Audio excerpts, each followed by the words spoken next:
This journal started when I had been 5 years in the monastery.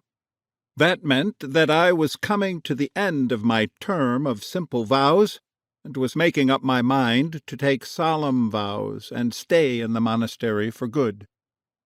When you enter a Cistercian monastery, you spend some time as a postulant. After that, you are a novice for 2 years, during which you hope to learn the rudiments of the Trappist life and discover whether or not you belong in the monastery. After that, you make temporary simple vows for 3 years. These serve to prolong your probation.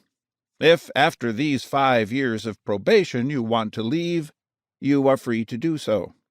If you stay, you make solemn, perpetual vows.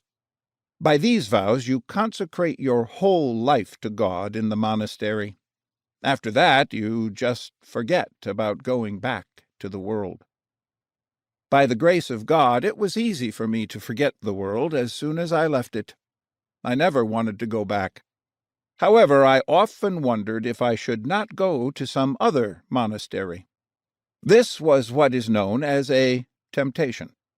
But at the time when I began writing this journal, I could not be quite sure whether it was a temptation or not, and I was a great nuisance to my spiritual directors on that account.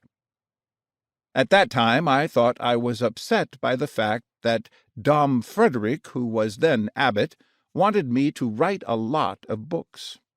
Perhaps I was less upset than I thought, but in any case, I did have to write a lot of books, some of which were terrible. In December 1946, I received word from a New York publisher that one of these books had been accepted. The book was called The 7-Story Mountain, and it was an autobiography. As things turned out, it became quite popular. I thought it would, but I did not like to admit it because that might possibly be pride. And maybe it was.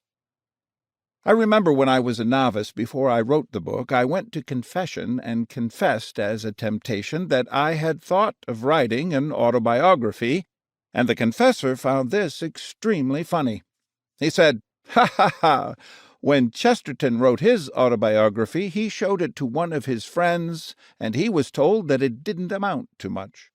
Now, if that happened to Chesterton, what would happen to you?"